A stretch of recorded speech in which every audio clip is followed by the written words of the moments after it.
की ऐसी दशा देखी तो उसकी आंखों में आंसू आ गए। अपने कंधे पर अपने बेटे के हाथ का स्पर्श महसूस कर आज उर्मिला जी का दर्द आंखों से आंसू बनकर बह निकला। अपने आंसुओं को समेटते हुए पलटी तो झूठी मुस्कान के साथ बोली, अरे बेटा तुम कब आए, मुझे तो पता ही नहीं चला। श्याम एकटक अपनी माँ के चेहरे को निहार रहा था। तो उर्मिला जी बोली, क्या हुआ बेटा, तुम ऐसे क्यों देख रहे हो? श्याम नम आंखों से बोला, कितना माँ, और कितना दर्द सहोगी आप, और कितना झूठ बोलेंगी आप अपने बेटे से? आपने बताया क्यों नहीं कि आपके साथ कोमल? क्या मुझे इतना भी अधिकार नहीं कि मैं आपके दुख दर्द में शामिल हो सकूं? या फिर आपको अपनी परवरिश पर भरोसा ही नहीं? कहते कहते दोनों माँ बेटे की आंखें नम हो जाती हैं। तो सामने आगे बढ़कर अपनी माँ को गले लगा लेता है। बस माँ बस, अब और नहीं। श्याम ने अपनी माँ के आंसू पोंछे। इतने में कोमल रसोई की तरफ से बाहर से गुस्से में चिल्लाते हुए बोली, ए बुढ़िया, अभी तक एक कप कॉफी नहीं बनी तेरी? या वहाँ भी घुटनों का बहाना लेकर सो गई? आगे बोलने की उसकी हिम्मत ना हुई। सामने श्याम को देखकर उसकी सिट्टी पिट्टी गुम हो गई थी। कोमल ने आज पहली बार उर्मिला जी के साथ ऐसा व्यवहार नहीं किया था। यह तो उसका रोज का काम था। अभी कुछ देर पहले की ही बात है जब उर्मिला जी की दोपहर के समय हाल में टीवी देख रही थी। बच्चे थोड़ी देर पहले ही स्कूल से आए थे और वह अपने कमरे में होमवर्क कर रहे थे, इसलिए वह कुछ देर टीवी देखते देखते अपने घुटनों को मालिश कर रही थी। तभी उनकी बहू कोमल अपनी किटी पार्टी से लौटी और उर्मिला जी को टीवी देखते हुए उसके तन बदन में आग लग गई। उन्हें झिझकते हुए बोली, मैं जब भी थोड़ी देर के लिए घर से बाहर जाती हूँ, आप टीवी खोलकर बैठ जाती हैं। बिल क्या आपका मरा हुआ पति देगा आकर? और यह पंखा फुल स्पीड में खोल रखा है, पर आपको क्या पता कि घर कैसे चलता है। अब उठिए यहाँ से, मैंने सुबह ही नई कवर बिछाए हैं और पैर पसार के बैठ गई, सारे कवर गंदे कर दिए हैं। तो उर्मिला जी नीचे जमीन पर बैठ जाती हैं। आज बहू की बातें सुनकर उनकी आंखों के कोर गीले हो गए थे।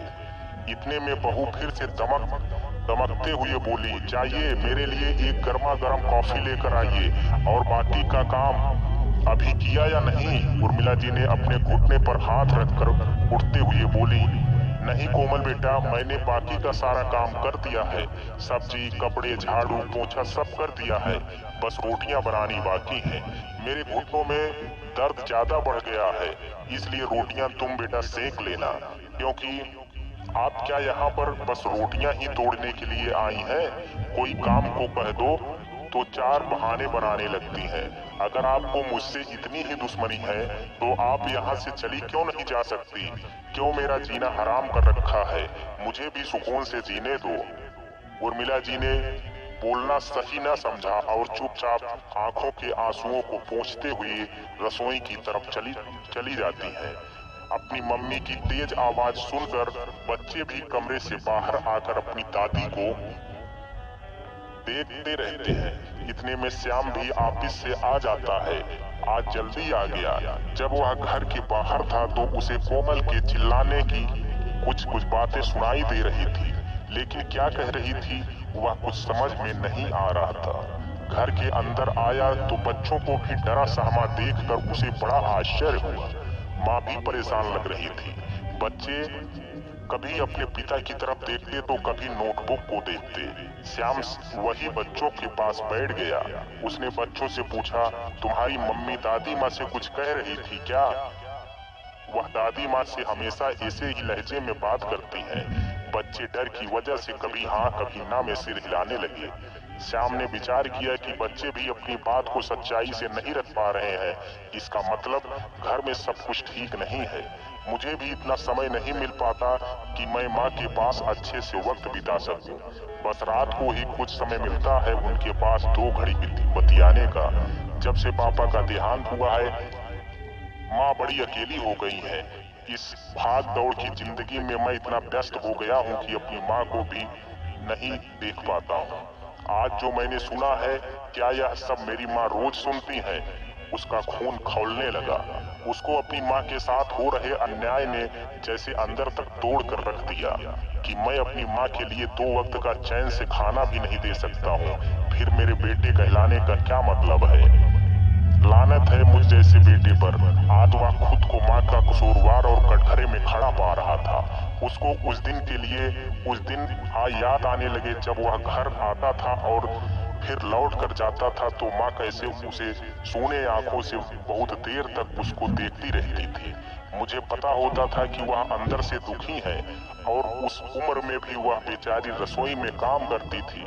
इस उम्र में तो लोगों को आराम और अपने बच्चों के सहारे की जरूरत होती है, मगर आज मैं अपनी माँ को अपमान बर्दाश्त नहीं कर पाऊंगा।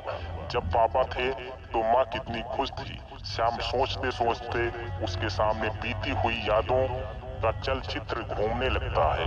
उर्मिला जी, इतनी खुशबू से तो रसोई छोड़ो, पूरा घर महक रहा है। क्या क्या बनाया है? हम 2 अकेले प्राणियों के लिए। जाकर पत्नी के कंधे को बड़े ही स्नेह से पकड़ते हुए रसोई में बने पकवान की तरफ नजर दौड़ाने लगे। राम कुमार जी, वाह जी, कितना कुछ बना लिया है, जैसे होली दिवाली के पकवान हो। अरे वाह, कहीं पकौड़े और मटर का पुलाव, देखो तो इधर। अच्छा जी, शाही पनीर, भिंडी की सब्जी, अरे सारे मेरे पसंद के खाना बनाया है। आज मुझ पर इतनी मेहरबानी। उर्मिला जी ने थोड़ी शर्मा गई, झुर्रीदार गालों पर गुलाबी आभा दौड़ गई। फिर बनावटी अंदाज में बोली, थोड़ा झुंझला कर बोली, हटो जी, अब क्या तुम भी भूल गए कि आज महीने का दूसरा रविवार है?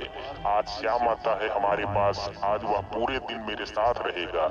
यह मेरे लिए होली दिवाली से क्या कम होता है? जी। राम कुमार जी उदास हो गए।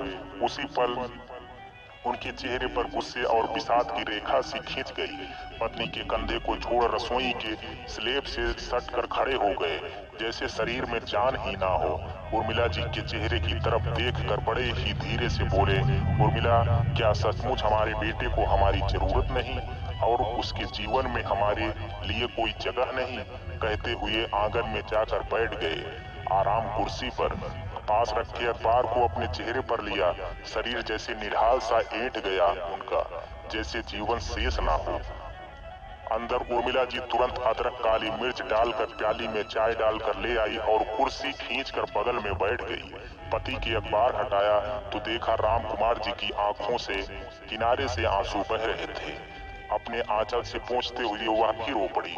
अपने आप को संभालते हुए सतर्क हुई, लेकिन अपने आए हुए दिनों में उन्होंने अपने पति की आंखों में कभी आंसू नहीं देखे थे, लेकिन आज उनकी आंखों में आंसू। क्या करते हो जी? खुद ही तो उसे बोला था कि अलग मकान लेकर रहने को, और तब तो मुझे बड़ी तसल्ली देते थे कि मैं बेकार ही रो रही हूँ। एक ही शहर में तो रहते हैं, हम लोग रहते हैं, अब मोहल्ले का ही तो फर्क है ना। लगभग बिफरते हुए बोले, तो क्या करता? नहीं भेजता तो बहू क्या उसे इस घर में रहने देती चैन से? हर रोज कभी पुराने घर को लेकर तो कभी पुराने और बूढ़े हो चुके माँ बाप को लेकर लड़ती रहती थी। तो क्या करता? क्या कहता कि रहो हमारे साथ और छोड़ दो बीबी को? सही तो था वह दिन। याद कर उर्मिला जी रो रही थी और कांप गई। राम कुमार जी के हाथ में चाय का प्याला देकर रसोई में चली गई। कढ़ाई में सब्जी का तड़का अब जलने लगा था। जल्दी जल्दी कढ़ाई से चलाकर उतारने के चक्कर में हाथ कढ़ाई में छू गया और उंगलियां जल गई, लेकिन मन के जलन ने आंखों में आंसू ला दिया था। फर्श पर बैठ गई निढाल से, आंखों में तैरते आंसू के पर्दे पर वह मनहूस दिन जैसे दिखने लगा था। माँ, किधर हो माँ? देखो आज वह मैं बड़ा सा घर ले लिया मैंने। अब कोमल को भी शिकायत नहीं होगी और हम इकट्ठे ही रह सकेंगे। बेटे के लिए बड़ी खुशी, और उससे बड़ी खुशी माँ बाप के लिए कि बेटा इस लायक हो गया कि इतने बड़े शहर में घर खरीद लिया। उर्मिला जी जल्दी जल्दी हलवा बनाने लगी। ईश्वर का भोग चढ़ाना था कि तभी कोमल आई। श्याम, कुछ ही कपड़े पैक करेंगे, हम नए घर में मूव करेंगे। वैसे भी माँ पापा जी हैं यहाँ, जैसे जरूरत होगी तुम माँ पापा जी को लेकर आ जाना। बाकी घर फुल एंड फिनिश है ही। लेकिन माँ पापा यहाँ क्यों रहेंगे? तुम सोचो, मुझे नहीं लगता कि यह लोग अपना घर छोड़कर जाना चाहेंगे। और तुम्हें परेशानी है तो तुम ले चलो इन्हें, लेकिन इनकी जिम्मेदारी मेरी नहीं होगी। सपाट ढंग से इतनी कड़ी बात कह दी कोमल ने। तीनों स्तब्ध हो गए, लेकिन राम कुमार जी ने अचानक बोलना शुरू किया। श्याम, तुम जाओ अपने घर, हम अपने घर में ही रहेंगे। और हाँ, किसी को हमारी जिम्मेदारी लेने की जरूरत नहीं है। हम दोनों एक दूसरे के लिए काफी हैं। श्याम ने पिता की इतनी सख्त बात कभी नहीं सुनी। जाकर पैरों में गिर गया। पापा, आपने अपना निर्णय सुना दिया। और कोमल ने जीत, लेकिन मेरी इच्छाओं का क्या पापा? तब राम कुमार जी ने उसे उठाकर सीने से लगा लिया। क्या हुआ? एक ही शहर में तो रहते हैं हम, आते जाते रहना। हो सके तो सुबह जरूर आना, देखने की हम जिंदा हैं कि नहीं। तब भी श्याम नहीं जाना चाहता था, लेकिन उस दिन कोमल ने रात भर कितना बवाल किया। राम कुमार जी हाथ जोड़कर बेटे के सामने खड़े हो गए थे। चले जा बेटा, अच्छे बेटे होने पर हमें कोई संदेह नहीं। बस चाहता हूँ कि जो रिश्ता जो अभी अभी बना है वह हमारी वजह से ना टूटे। अपने रिश्ते को समय दो, नहीं संभाल पाए तो मैं जिद नहीं करूंगा, लेकिन बेटा एक कोशिश तो बनती है ना। कहते हुए बेटे को सीने से चिपका लिया राम कुमार ने। बस वह फिर क्या था, एक हफ्ते बाद में दोनों शिफ्ट हो गए। लेकिन श्याम रोज सुबह शाम दूध, ब्रेड और जरूरत का सामान लेकर आता और माँ पापा के साथ चाय पी कर जाता। माँ पापा की हर जरूरत पर वह कुछ ही मिनटों में हाजिर हो जाता था। महीने में उन्हें डॉक्टर के पास ले जाना, ऑफिस आते जाते यूं ही कभी घर पहुंच जाना। महीने के हर दूसरे रविवार पूरे दिन और रात माँ के साथ बिताना। वह एक दिन हर महीने को दोनों के साथ होली दिवाली जैसा होता था। लेकिन आज पति की आंखों में आंसू देखकर उर्मिला जी भी रोने लगी थी। उंगलियों की जलन से भारी मन की जलन थी। उर्मिला, उर्मिला जरा इधर आना तो, देखो हमारा राम आया है। पति की आवाज सुनकर भाग कर आई। आंगन में अजय खड़ा था। जाकर बेटे के गले लग गई। राम कुमार को विषाद, दुख, सब कुछ जैसा हो गया था। उम्र के थपेड़ों की ताप मार से सूख चुकी आंखों में झिलमिलाहट से ख्वाब जन्म लेने लगे थे। श्याम को सामने देखकर माँ पापा के जैसे सारे दुख दर्द खुशी से में बदल गए थे। फिर दोनों ने पति पत्नी एक हफ्ते तक खुश नजर आते थे। लेकिन एक दिन पापा को हार्ट अटैक आया और वह माँ को इस भरी दुनिया में अकेला छोड़कर चले गए। उर्मिला जी तो एकदम से अकेली हो गई थी, तो श्याम माँ को अपने साथ ले आया था। श्याम वहां से उठकर सीधा माँ के पास पहुंचा तो माँ की ऐसी हालत देख उसकी आंखों से आंसू आ गए। श्याम अपनी माँ का हाथ अपने सर पर रखते हुए कहा, माँ आपको मेरी कसम, आज आप झूठ नहीं बोलेंगी। मेरी नामौजूदगी में मुझे सच सच बताइए कि आपके साथ यहाँ क्या क्या होता है। उर्मिला जी ने नम आंखों से बोला, मैं बहू से कुछ भी पूछती हूँ तो वह पलट कर जवाब देती है, बुढ़िया तू चुपचाप रह, तुझे मुझसे क्या मतलब है कि क्या कर रही हूँ क्या नहीं कर रही हूँ। क्या मेरी अब इस घर में इतनी पूछ नहीं बेटा? बहू एक बार मुझे कुछ करने से पहले बताती भी नहीं, सलाह लेना तो दूर की बात है। अरे हम तो घर के छोटे से छोटे काम भी तेरी दादी की सलाह के बिना पूछे नहीं करते थे। जब भी मैं अपनी सास से कुछ पूछती थी तो कैसे उनकी आंखों में चमक आ जाती थी। मान सम्मान और तेरी दादी को भी मुझे अपने पूरे तजुर्बे के अनुसार मुझे सलाह देती थी। लेकिन कोमल बहू के लिए तो मैं सिर्फ इस घर का एक फालतू सामान के अलावा कुछ नहीं हूँ। जब तक घर में तुम रहते हो तब तक वह थोड़ा बहुत दिखावा करती है, लेकिन तुम्हारे जाते ही वह मेरी तरफ से बिल्कुल नजर फेर लेती है।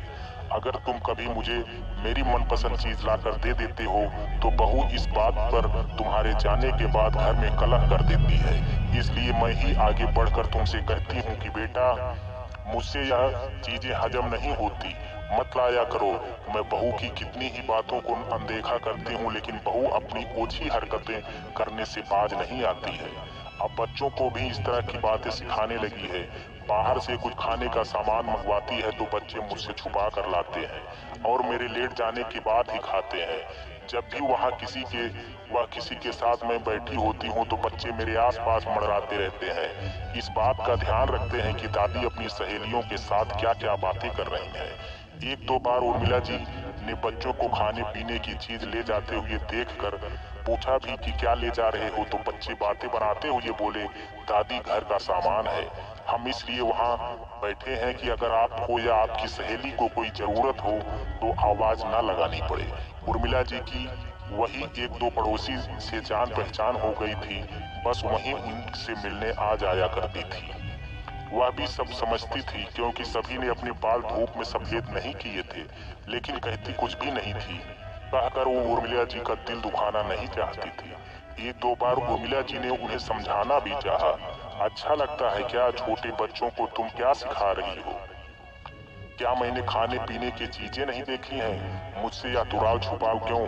अगर तुम मेरे सामने से कुछ लेकर जाओगे तो मैं क्या बिना दिए छीन कर खा लूंगी?